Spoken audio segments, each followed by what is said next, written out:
The Wyoming wind screamed across the plains like a wounded animal, carrying the taste of dust and loneliness. Samuel McKenna stood on the porch of his weathered ranch house, his broad frame silhouetted against the endless horizon. The land stretched on forever, brown grass rippling beneath a merciless sun. It was beautiful but empty, like his life had been since Martha died. 3 winters had come and gone since consumption took her. 3 winters of silence that crept into every corner of the house until it felt more like a tomb than a home. The ranch hands helped with the cattle, sure enough, but come sundown they rode away, leaving Samuel to the coyotes and his ghosts. He had work, he had the land, but no one to talk to when the night turned cold and the wind howled through the cracks in the walls. He reached into his vest pocket and pulled out a folded letter, already worn soft from being read too many times. The words from a matrimonial agency in Chicago promised discretion and reliable matches for men of the frontier. He had sent his payment and his requirements weeks ago. Slim, obedient, hard-working, willing to endure the frontier. He'd written it plainly, like a rancher ordering a wagon part. He didn't need romance or poetry. He needed practicality, a woman's touch around the house, someone to cook, to keep things in order. Maybe, if the Lord willed it, someone who could chase the shadows away. In his mind, she was already clear, slight and soft-spoken like Martha had been. The kind of woman who made a man feel big and needed, someone who'd smile quietly and not question his ways. He could picture her tending the stove in a simple dress, her hair pinned neat, her eyes gentle and grateful. Samuel's nearest neighbor, Tom Bradley, had laughed when he heard. "Mail-order bride, Sam? What's next? Buying cattle by telegram?" Samuel had just grunted. Easy for Tom to talk. He had a wife, 4 kids, and laughter that filled his house. Samuel had nothing but the echo of his own boots and the ticking of the clock on the mantel. He turned and looked at the house. Everything inside was exactly as Martha had left it. The dishes, her apron hanging by the stove, the quilts she'd sewn before the fever took her. He told himself he kept it that way out of respect, but the truth was, changing anything would mean admitting she was really gone. The agency's reply had come last week. His bride would arrive in 2 months' time by train from Boston. Her name, Margaret O'Brien. Age, 28.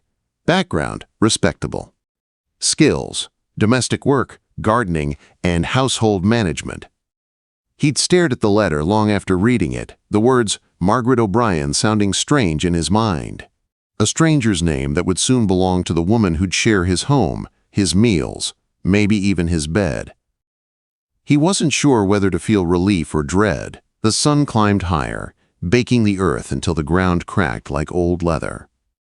Samuel watched dust devils whirl across the prairie. Martha used to say they were spirits dancing in the wind. He shook the thought away. There was no room for such softness anymore. That night he sat alone at the kitchen table, the empty chair across from him feeling heavier than ever. He ate his beans and salt pork without tasting a thing. The wind outside rose to a mournful whistle through the eaves, and Rex, his old cattle dog, lifted his head but didn't bark. Even the animals had grown used to the quiet. Samuel lay awake long after midnight, listening to the old bed creak with every movement. He thought about the letter, about this woman who was already on her way west.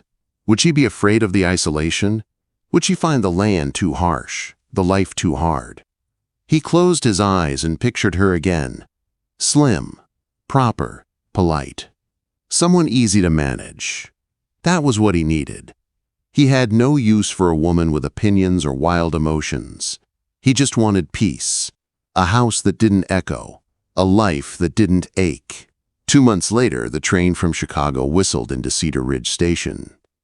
Samuel stood on the platform in his best shirt, collar stiff and unfamiliar against his neck. He'd been there an hour early, pacing until the station master asked if he was feeling sick. The passengers began to disembark, salesmen, ranch hands, a minister clutching his Bible.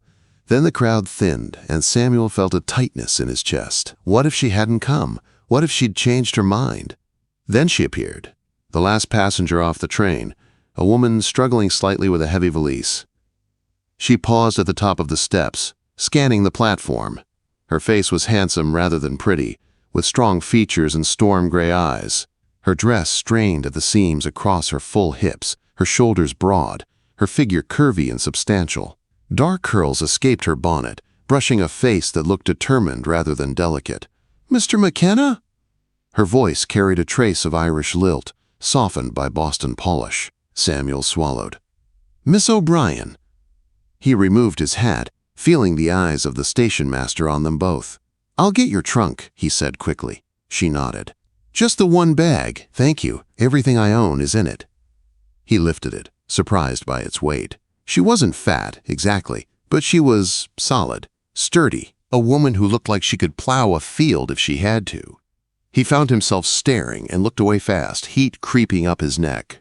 "The wagon's this way," he muttered. She followed, walking with a steady, confident stride that made him feel oddly unsettled. When she climbed into the wagon without waiting for help, the wood groaned under the combined weight, and he couldn't help but glance at the axles. They rode in silence, the wheels rattling over the dusty road. He could feel her presence beside him like a weight, real, tangible, undeniable. The faint scent of lavender soap mingled with train smoke and something faintly sweet. "The agency said you were a widower," she said finally. 3 years come winter. I'm sorry for your loss." He nodded but didn't answer. She looked straight ahead, her posture unshaken by the bumps in the road. "The agency told me your requirements," she said evenly. "Slim, obedient, hard-working. I suppose 1 out of 3 isn't bad." Samuel's hands tightened on the reins. "Miss O'Brien." "Mrs. McKenna," she corrected softly. "Soon enough." She turned her head then, meeting his gaze for the first time. "Unless you plan to send me back on the next train." He opened his mouth, but no words came. He could, if he wanted to, say the agency made a mistake, refuse her. But the thought of what the town would say, the laughter, the humiliation, it stopped him cold. "No," he said finally, "we'll make do." She laughed then, not kindly. "Make do? How romantic." They rode the rest of the way in silence. And when the house came into view, gray, weathered, and lonely against the setting sun, Samuel realized the truth. He had ordered a bride to chase away his solitude. But what stepped off that train was a woman who might just change everything. The first week passed like a storm that refused to break.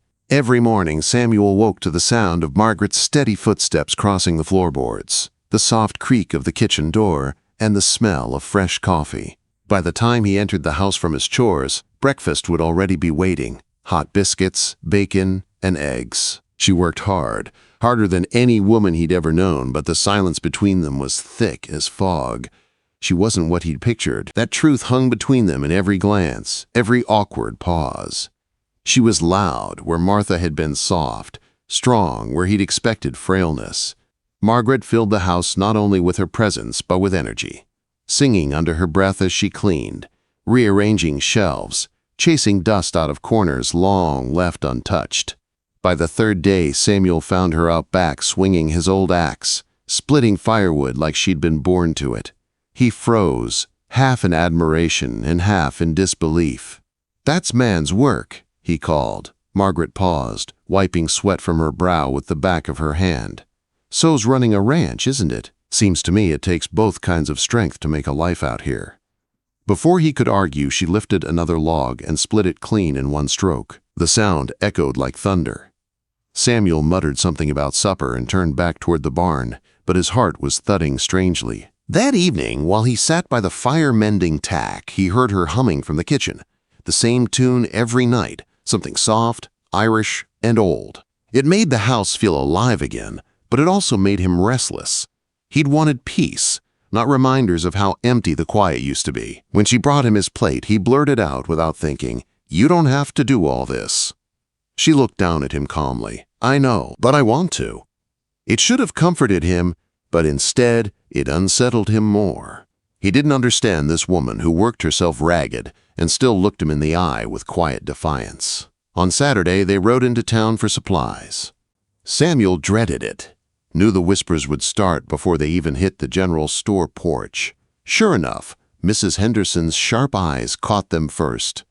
"Well now," she said, her voice sweet as syrup. "So you're Samuel's bride. My, but you're a sturdy one. You'll need to be, living out at that ranch." Samuel's jaw tightened, but before he could speak, Margaret smiled pleasantly. "Indeed," she said. "Out here, a woman needs a strong back and stronger will. Fragile flowers don't last long on the prairie." The other woman blinked, caught off guard, while Samuel fought the urge to grin. By the time they left the store, half the town had heard her retort, and he found himself feeling oddly proud. At the feed store, it was worse. Jack Morris clapped him on the shoulder. "Heard you finally got yourself a wife, Sam. Bet she's a fine cook, eh?" The look he gave Margaret's figure made Samuel's fists clench. "The best," Margaret said smoothly before Samuel could answer. "A man who works as hard as Mr. McKenna deserves proper meals. Isn't that right?" Jack's smirk faltered. Sure, Mrs. McKenna." On the ride home, Samuel kept stealing glances at her. She sat straight back beside him, unbothered, her chin lifted against the setting sun. For the first time, he wondered if maybe he'd misjudged her entirely. Sunday came clear and cold.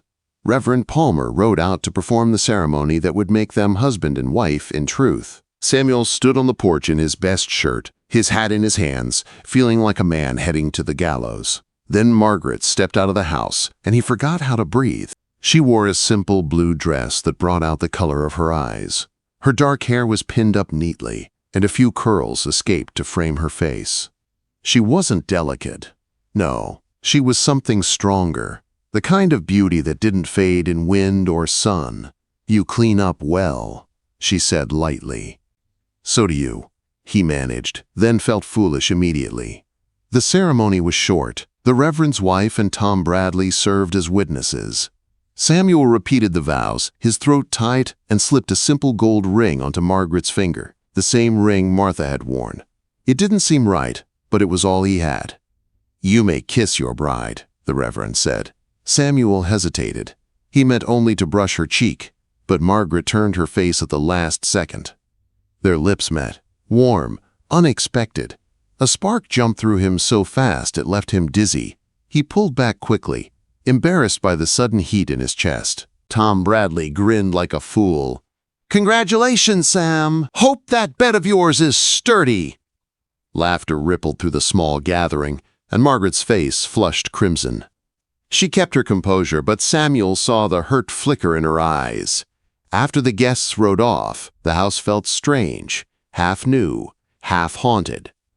Samuel couldn't meet her gaze as he poured 2 cups of coffee. "You can move your things into the bedroom," he said stiffly. "If that's what you want," she replied. "It's what's expected. We're married now."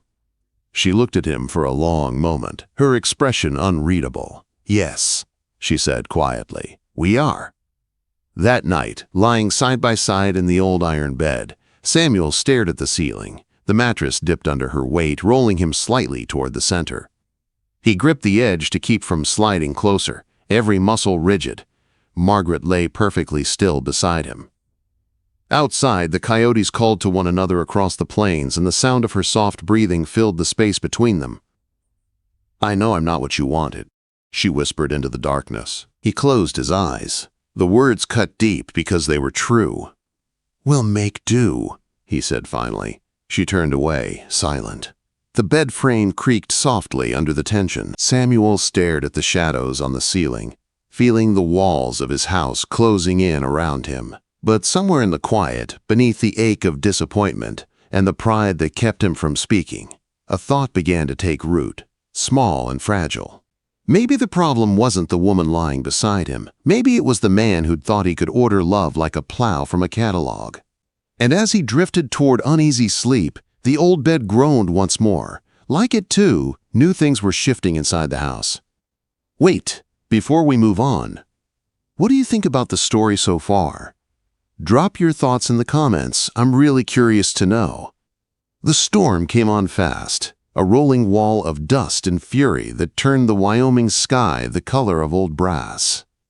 Samuel had been out checking the eastern pasture when the wind began to howl, driving grit into his eyes. He spurred his horse hard toward the house, his bandana pulled up over his mouth. By the time he reached the ranch yard, he could barely see 10 feet ahead.